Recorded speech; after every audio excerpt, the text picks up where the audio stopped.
John Textor rebate supostos vazamentos de Montenegro no Botafogo e alfineta o chamando de mestre da manipulação. Cara, eu acho engraçado o Textor chamar as pessoas do que ele também é. Montenegro é um mestre da manipulação, tá? Todo mundo sabe que esses áudios aí que vazam, não vazam porra nenhuma. Ele manda expor, manda explanar, porque ele quer estar sempre nos holofotes, quer também criar narrativas. Mas o que o Textor faz quando ele vai e convoca coletiva com as taças, mas venham pegar, pra tirar o foco da merda que ele tá fazendo no Botafogo no mês ano passado? O que ele faz? Aquela papagaiada que foi, né, a CPI lá do futebol, lá da apostas esportivas, que ele disse que ia mostrar um monte de prova, acabou que ele enrolou, não mostrou porra nenhuma. Só mostrou o relatório da Good Game e mais nada, né? O que foi? O que vem sendo? Ele volta e meia, indo pra canais de YouTube, pedir pra dar entrevista, ele entra em contato com os caras e pede espaço pra falar, e fica criando factoide. Essa proposta aí de SAF 2.0, com participação do associativo, né, com em vez de 10%, 20%, e botar também as organizadas próximas também para ajudar ali num comitê. Meu irmão, que bizarrice. Isso aí é ele querendo criar factoide para manter os que ainda defendem ele, né, abastecidos de alguma coisa para falar e manipular a opinião pública. É isso que ele faz. Então o Montenegro é um mestre da manipulação, cria narrativas sim, cria factoides sim, e o Textor é igualzinho. Que os dois se abracem e vão pro diabo que carregue. Agora, eu acho engraçado o Textor chamar o cara de algo que ele é também. Muito engraçado. Vamos ler aqui a declaração do Textor sobre e também qual foi esse áudio, essa declaração do Montenegro sobre ele. E essa briga aí de pessoas de índole que eu não gosto muito. Não vou falar muito mais que isso, que eu posso ser processado, né? E vamos assistir aqui o pupurri, né, de Rede Globo e Sport TV, né? Tem Globo Esporte, Seleção Sport TV, Redação Sport TV e o Sport TV News para vocês sobre Botafogo e Atlético Mineiro. Esse gol heróico no finalzinho do jogo do Arthur Cabral e as cagadas que o nosso digníssimo Franklin Carvalho fez aí na escalação do Botafogo, tá? Bora pro vídeo? Curta, comente, compartilhe, se inscreva no canal, ative o sininho, hype o vídeo. Aqui embaixo tem o YouTube Shop, várias paradas muito boas em promoção aqui pra você. E cara, eu comprei aqui um console, eu mostrei aqui um dos últimos vídeos. Meu irmão, uma das melhores coisas que eu comprei ultimamente, tá? Isso aqui. Muito bom, meu irmão. R$200, 200 e pouquinhos reais, né? Tem uns cupomzinhos da Shopee lá pra você ganhar mais desconto. Amigo, isso aqui vem com 15 mil jogos de Atari, Master System, Super Nintendo, Game Boy Color, Advanced, PSP, PlayStation 1, Mega Drive, Arcade, Fliperama, tudo que você pode imaginar. Todos os jogos que eu pesquisei aqui, que eu me lembrava, estavam aqui. Doideira, muito bom. Tô, porra, jogando Pokémon Life Green aqui igual um maluco. A minha pequenininha viciou em Mario. Nunca tinha jogado Mario, viciou em Mario. Então, pô, muito legal, cara. Numa sala de espera ou numa viagem longa, isso aqui salva demais. Muito barato, muito barato. Emula mais de 10 videogames diferentes, mais de 15 mil jogos por 200 e poucos reais, parcela em 10 vezes, por muito bizu. Eu só boto coisa aqui que eu compro. Muito bizu. Compra lá que a satisfação é garantida. Bom, bora pro vídeo. E depois, e lógico, vire membro do canal, né? Quem puder, vire membro do canal. Tem plano aí de, sei lá, 4, 5 reais, merrequinha. Que ajuda muito a gente aí a manter o nosso trabalho vivo aqui pra vocês todos os dias. Bora pro vídeo e no final a gente fala sobre essa treta aqui. Botafogo empatou com o Atlético Mineiro no finzinho. Arthur Cabral fez o gol salvador. O Botafogo tá em 12º na tabela, tem 18 pontos.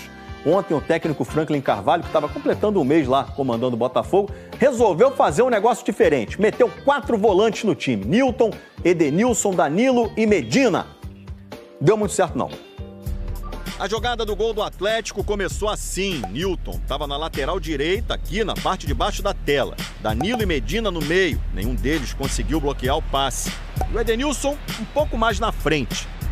Repara que ele nem volta. A jogada vai para a ponta direita do Galo com Coelho, ele cruza, a bola sobra limpa para o Cassierra. 4 volantes em campo e ninguém para proteger a entrada da área, gente boa. Nilton continuava na lateral direita, Medina e Danilo estavam longe e o Edenilson nem aparece na imagem. Gol do Galo. Cassierra dominou, bateu, gol! Caiu no pé do 9, caiu no pé do centroavante, Cassierra! Tínhamos uma ideia para a primeira parte, a responsabilidade minha que não correu bem, principalmente com a bola. Deu muito certo não. Aí o Botafogo foi mal no primeiro tempo, quase não teve chances. O Franklin não mexeu no time no intervalo. E aí o time continuou jogando futebol meio fraco no segundo tempo. Quase empatou numa jogada mais ou menos ensaiada. Matheus Martins cobrou escanteio na entrada da área. Danilo pegou de primeira e Matheus Ponte quase fez sem querer, né? Da trave! O Galo também assustou pelo alto. O Edio cabeceou. Neto fez um milagre. Neto! Aí o Franklin Carvalho desfez o esquema com os 4 volantes. Tirou o Edenilson para botar o atacante Kadir. Depois colocou Montoro no lugar do Nilton. Não melhorou muito não, hein? O time continuou sem inspiração. O Atlético poderia inclusive ter feito o segundo. O criticado Neto acabou eleito o melhor em campo. Veja você. É muito satisfatório ver um companheiro nosso que estava em baixa evoluir, crescer. O nosso grupo todo tá feliz com isso. O jeito para empatar foi com o chuveirinho mesmo. Marçal cobrou um lateral na área e o Arthur Cabral aproveitou a bobeira da defesa do Galo. Arthur Cabral estava na área, girou, manda pro gol, balança a rede. Tivemos sempre em busca do empate, depois de estarmos a perder, conseguimos aos 90. Parece-me claro que o segundo tempo da nossa parte foi melhor que a primeira. Ontem o Botafogo visitou o Galo, foi um dia marcado pela emoção da despedida do Hulk. Roda as imagens pra gente. Todos os jogadores do Galo entraram o nome do Hulk na camisa, nas costas. A torcida levou faixas, o Hulk foi lá, foi bonito. Parabéns ao Galo pela homenagem, porque foi bonito mesmo. E ele merece todas as homenagens, né? Porque foi bonito. O Hulk já está, inclusive, nesse momento, no Rio de Janeiro, novo jogador do Fluminense. E o jogo, Lino? O jogo foi do Atlético no primeiro tempo, domínio absoluto, podia ter resolvido a partida na primeira etapa, mas futebol você não ganha por volume, você ganha pelo placar. No final do jogo, o Botafogo vai empatar num lance de lateral. Méritos do Botafogo, sim, mas o Atlético fez um dos bons jogos da temporada ontem, merecia ter vencido. O primeiro tempo foi um domínio muito forte do Galo. No segundo, o Botafogo melhorou um pouco. No segundo, o Botafogo deu uma melhorada. Tem umas questões que ainda... você vê que os principais lances do Botafogo tem sempre o Danilo como protagonista, né? Esse vai pra Copa. Mas não fez uma grande partida. E vai jogar, hein? Mesmo não tendo feito uma grande partida. Agora, o Botafogo tem um problema, porque com a perda do Alan e o Franklin Carvalho gosta de jogar com alguém de meio de campo à frente da sua linha de zagueiro. Esse jogador que ele tem agora é o Nilton, que é um jogador que você percebe claramente com problemas de formação. O passe é muito ruim, a compreensão do jogo para marcar quem está sem a bola também ela é turva. Que defesa, hein? O Neto se saindo bem no jogo. O Galo alternando, é um Galo que na semana anterior vencera o Cruzeiro por 3-1 e ontem no empate. Eu acho que são duas equipes que ainda vão alternar muito durante o campeonato. Nessa semana, o Galo... E aí o Arthur Cabral é isso, é um jogador que a bola pingando ali. Ele foi em poucos segundos de um jogador que teria uma nota 3, 4, iam acabar com ele na atuação.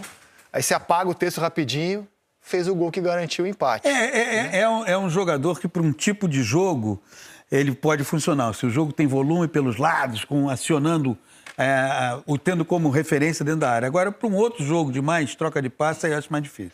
Vamos de Galo e Botafogo, que se enfrentaram pela 15ª rodada do Campeonato Brasileiro, em um jogo marcado, de um lado, pela despedida do Hulk. Aliás, lembrei muito de você com aquelas camisas. Bola para Hulk. Hulk domina, passa para Hulk pela esquerda. Hulk recebeu.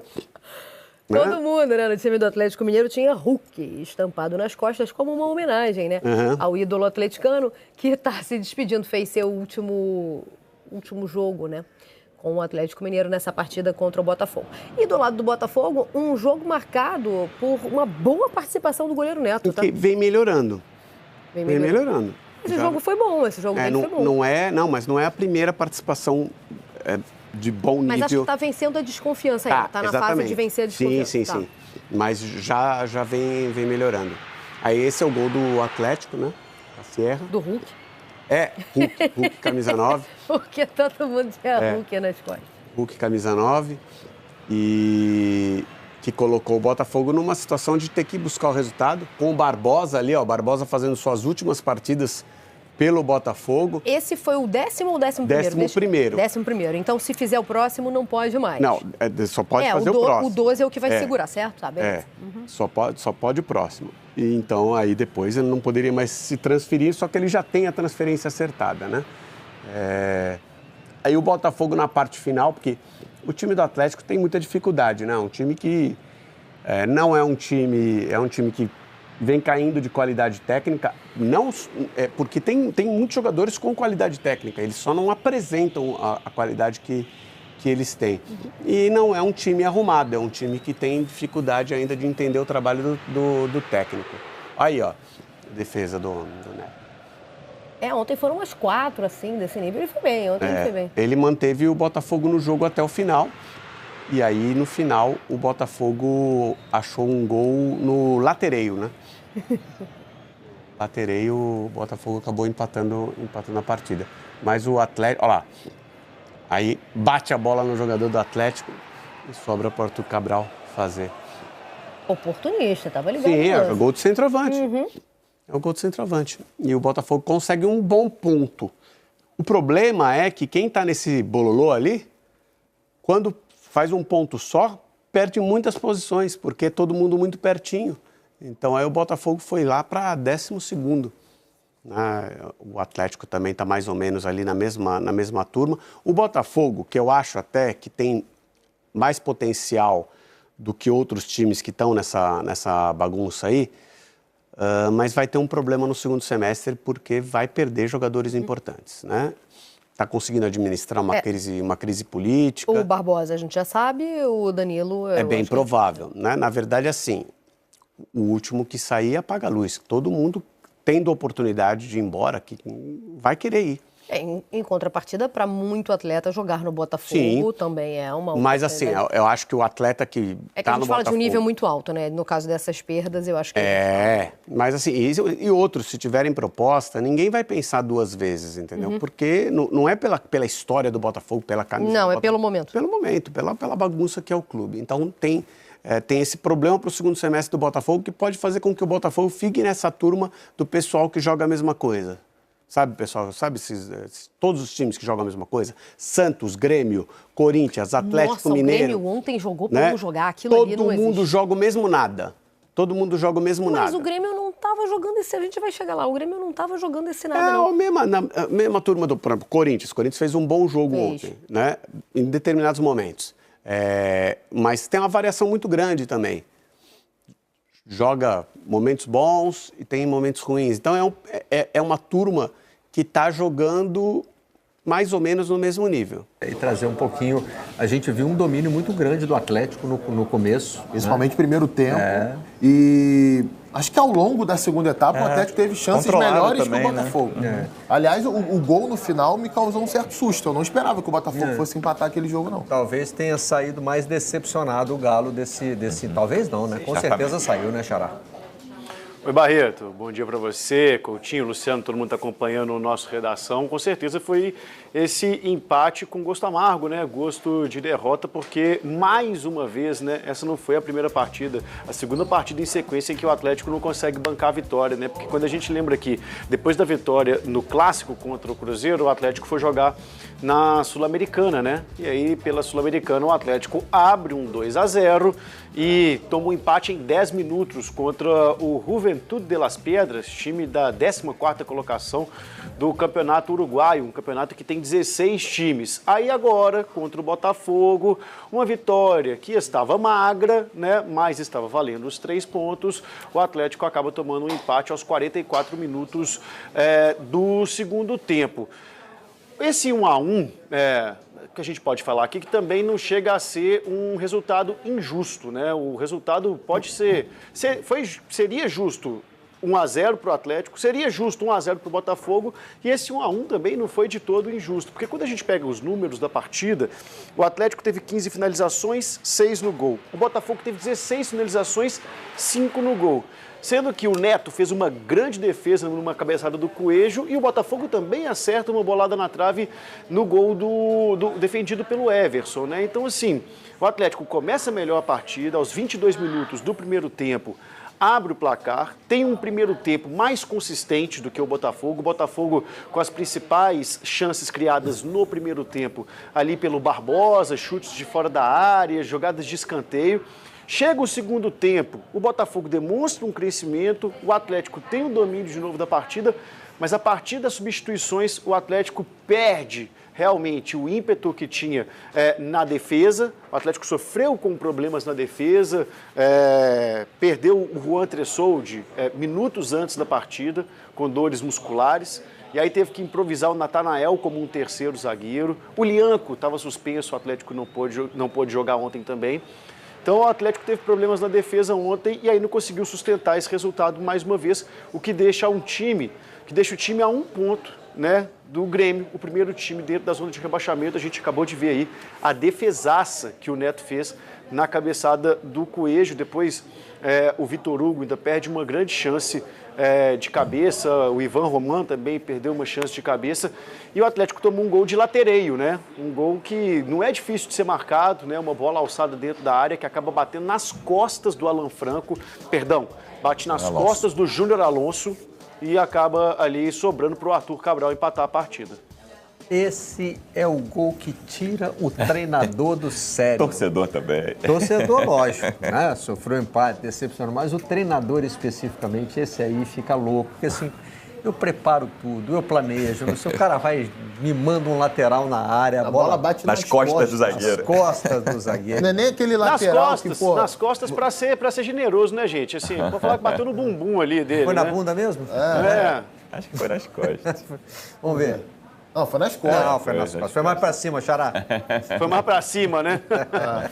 E assim, não é nem um lateral que você... Tem muito lateral que é planejado, né? Você mira um alvo, o cara raspa, o cara escora pra alguém vir de trás e o cara...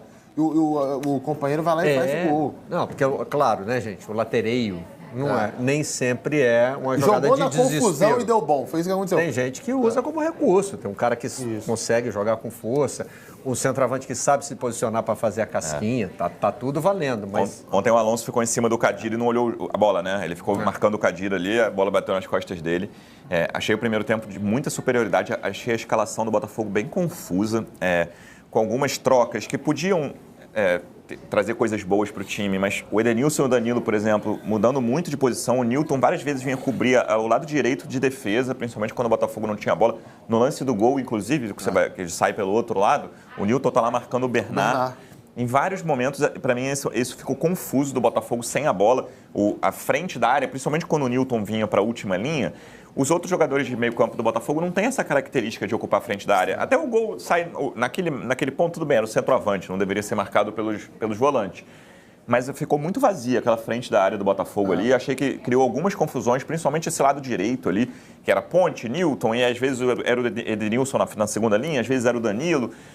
Claro, não acho que tenha que ter posição fixa o jogador, não. Acho super saudável que os jogadores alternem posições durante a partida, mas achei o primeiro tempo muito confuso do Botafogo. E aí, no segundo tempo, eu acho que o domínio foi menor, muito porque, pelo que o Marcelo falou, o banco do Galo, quando começa a mexer, o time piora, né? Não tem tantas alternativas assim, mas mesmo assim as melhores chances quase todas de cabeça, né? O Coelho, o Roman, o Vitor Hugo, a gente viu ali grande chance. A do Coelho é uma defesaça do Neto que tantas dificuldades teve ali nesse começo de Botafogo dele. Ele manteve o Botafogo vivo no jogo. Exatamente. Mas não tinha muita cara de empate, né? Mesmo ali o Botafogo sofrendo menos do que sofreu no primeiro tempo, não tinha muita cara de empate. Acho que é um resultado para o Galo lamentar bastante e o Botafogo ficar ali, né? O Botafogo, a gente sempre fala que tem a grande interrogação da janela, do que vai ser o segundo semestre do Botafogo. Tem uma assembleia essa semana, que o Botafogo pode ser vendido, a SAF do Botafogo pode ser vendida. Então é um clube que tem muitas interrogações ao longo da temporada aí. Para mim, o grande mérito do Botafogo foi não ter deixado de insistir, né? Mesmo que não tivesse ali tanta organização para isso. É inegável que o time melhorou do primeiro para o segundo tempo. Né? Você citou bem a questão da...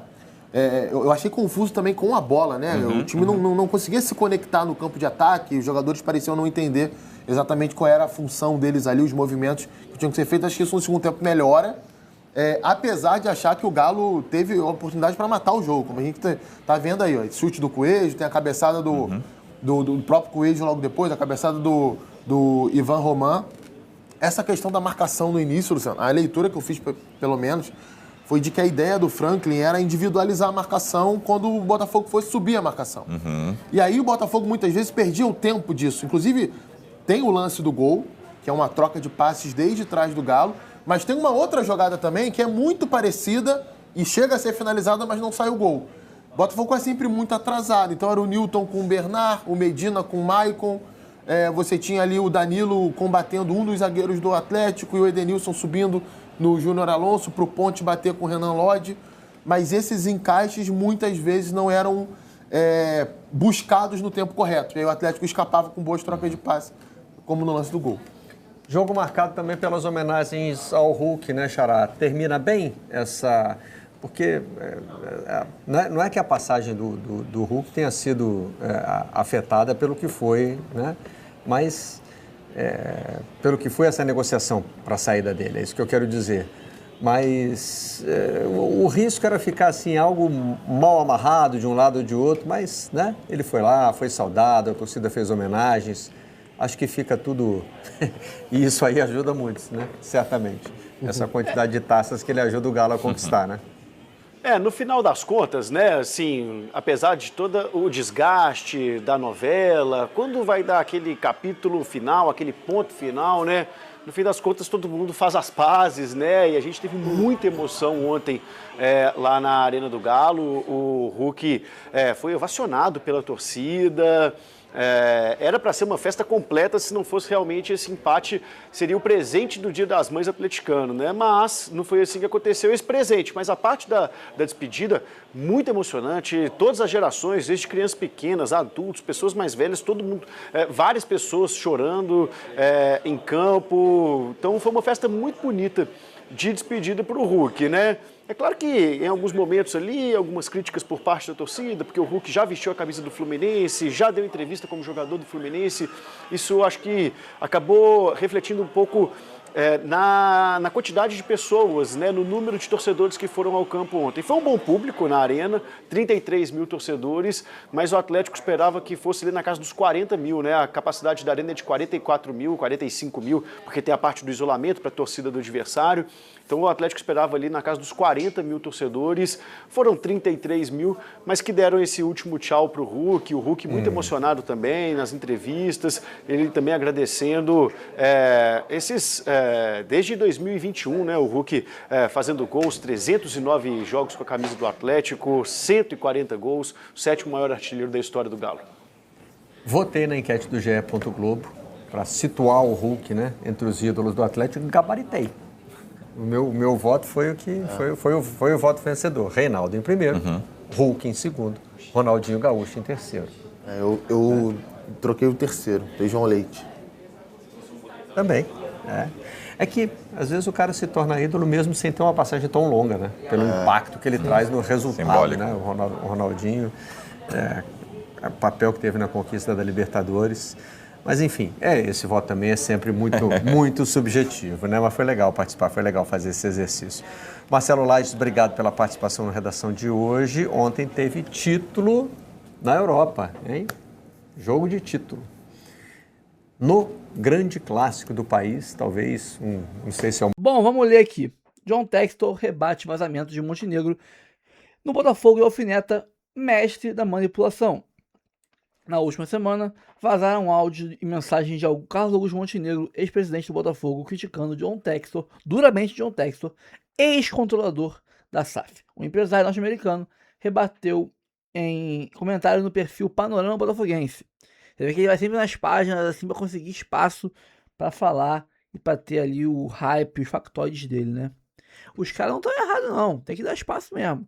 mas ele já tem a sua tática de criar factoide. Aspas pro John Texton nos comentários. Comentários repugnantes, emblemáticos da campanha difamatória nas sombras que ele vem promovendo há 18 meses. Ele sabe exatamente por que estou brigando com meus sócios da Eagle, porque eles estão tentando proteger o Lyon em detrimento do Botafogo. No entanto, logo em seguida, ele diz a todos que eu amo mais o Lyon do que o Botafogo, mestre da manipulação, mas ninguém acredita nisso. E nem você, Textor. Eu não acredito no Montenegro, não acredito nele, e nem em você. Textor, ele não tá errado. Quando dois times, né, tem dois times ali, os principais, né? Vou bem que ninguém liga. Mas você tinha o Lyon e o Botafogo. Você tirou tudo do Botafogo. Tirou tudo do Botafogo. Qualquer centavinho que sobrasse, você tirou e mandou pro Lyon. Pra salvar o Lyon. Ali você mostrou quem era essa preferência. Ah, mas o Lyon tava em crise financeira. Né? O Botafogo também. O Botafogo nunca foi sustentável. Mesmo na época, né, de 23, 24, a gente era um time que valorizou muitos ativos pelos anos bons de 23 e 24 e revendeu eles depois muito mais caro, mas ainda tinha dívidas para pagar. Ainda tinha. Quem não se lembra, em 24 nós tivemos o transfer ban do Segovinha. Em pleno 24. Um ano de glórias nosso. Então, você limpou o nosso caixa e mandou pro Lyon. Sem se preocupar em criar proteções jurídicas, contratos, né, preto no branco, para dar garantias ao Botafogo caso te dessem um golpe. Você não era mais o único sócio da Eagle. Você tinha outros sócios, tanto na Eagle e também no Lyon. Ou seja, você tinha sócios no Lyon, que podiam te dar rasteira no Lyon, como deram, e tinha sócios na Eagle, que poderiam te dar rasteiras como deram. Então você, na sua arrogância de achar que tudo vai dar certo e você nunca vai cometer erros, não criou proteções para que garantisse que esse dinheiro voltaria para cá caso desse problema no Lyon ou na Eagle. E deu nos dois. E nós perdemos esse dinheiro. Dificilmente veremos esse dinheiro de novo. É quase 800 milhões de reais. 700 e tantos milhões de reais. Com juros e tudo mais. Se a gente mantiver a briga na justiça, o Botafogo for para a justiça, mantiver ali a briga por anos, até pegar esse dinheiro, com juros e correção monetária, nós ganharemos mais de 1 bilhão de reais. Se a gente conseguir ganhar esse dinheiro de volta. Mas é quase 1 bilhão que foi para lá e nunca mais voltou. Por culpa dele. Por culpa dele. Então, não tá errado. Na hora que o calo apertou, quem você foi salvar? Foi salvar o Lyon. Tá? Na hora que o calo apertou, você queria comprar o Lyon, o que você fez? Botou o Botafogo como garantia de um empréstimo. Ou seja, se eu pegar esse empréstimo e não pagar como não pagou, você perderia o Botafogo que você tanto ama. Então, não vem meter esse papinho de que eu amo Botafogo. Você primeiro botou a gente como garantia de um empréstimo. Você não faz isso com coisas que você ama. Você não bota como garantia de empréstimo. Você pode perder o que você ama. E você depois saqueou nossos cofres, mandou pra lá e não deu pra gente garantias que esse dinheiro voltaria. Então, ó, aqui pra você. Então, vamos ler aqui o resto aqui embaixo. Carlos, desculpa. Carlos, desculpa termos ofendido o seu legado ao retornarmos à forma de campeões. Que babaquice ele falou aqui. O título de 24 não apaga o de 95. O brasileiro é do mesmo patamar e o Libertadores é maior, ok, mas não apaga. Textor, você não foi o único campeão do Botafogo e os seus títulos não apagam os anteriores. Assim como se a GDA ganhar um título grande depois de novo, um outro brasileiro ou algum outro cara que venha depois a comprar o Botafogo da GDA ganha o Libertadores de novo, não vai apagar o seu título não. Então, um título não apaga o outro. Tá? Besteira gigantesca que você falou aqui. Uma baita besteira. Carlos, desculpa termos ofendido seu legado ao retornarmos à forma de campeões. Você não é mais o único presidente que sabe como vencer. Se você realmente se importasse com o clube, teria se oferecido para ajudar, não apenas criticar das sombras. Ele é maluco, por acaso? Você acha? Eu, por exemplo, não botaria. Sou muito botafoguense, tá? Eu, se fosse milionário, não botaria 1 centavo no Botafogo. Enquanto o Texas administrasse o Botafogo. Porque eu saberia que esse dinheiro estaria em risco. Assim como o Moreira Salles, não fizeram isso no Botafogo antigamente. Porque sabiam que botando o dinheiro aqui, Maurício Assunção, Mufarrege, etc., poderia fazer esse dinheiro virar pó.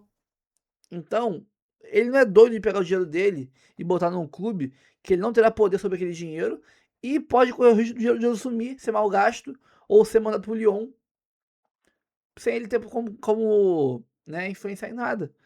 Ninguém vai botar dinheiro no Botafogo, Texas, quando você estiver aqui. Entenda isso. Ninguém botou e não botariam, porque é o certo se fazer. Ninguém presta dinheiro para caloteiro. Ninguém presta dinheiro para caloteiro. É que John Textor tenta voltar ao cenário do Botafogo e fez proposta para recomprar o Botafogo e planeja SAF 2.0. É tudo uma causada. É que foi o áudio que vazou na transcrição do áudio, né? Que o Montenegro falou aqui do Textor e tal. Falou coisas certas como que o Textor aqui, ó. Aqui. Vender 8 jogadores. Cadê? Ó. Infelizmente, em 25, esse início de 26, ele provou que gosta muito mais de dinheiro e do Lyon do que de nós. Vendeu 8 jogadores que foram campeões e os reservas também. O dinheiro mandou tudo para o Lyon. Pegou o prêmio da Libertadores do Brasileiro, Copa do Mundo de Clubes e mandou tudo para o Lyon. Deixou o Botafogo muito mal. Acho que ele era mais Lyon do que Botafogo. Tá certo, cara. Falou coisas que eu não concordo aqui. Falou, mas tá certo, cara. Eu quero que o Montenegro e o Textor vão os dois se ferrar juntos. Mas tem hora que a gente tem que falar, cara, o Montenegro falou a coisa certa.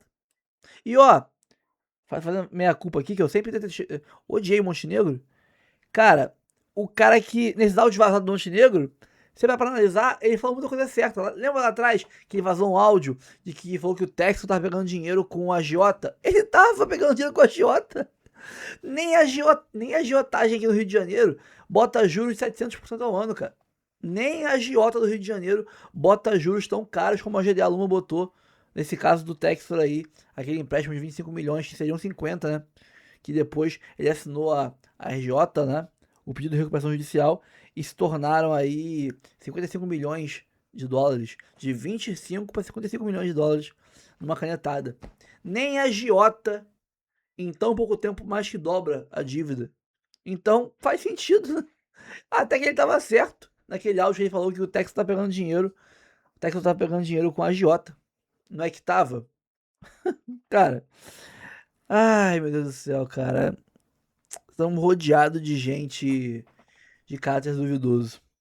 É isso que eu tenho a dizer pra vocês. Pessoal, curta, comente, compartilhe, se inscreva no canal, ative o sininho, hype o vídeo. Tamo junto sempre. Um abraço, até o próximo vídeo, valeu. Calma, não vai embora ainda. Aqui em cima tem um vídeo especialmente escolhido pra você.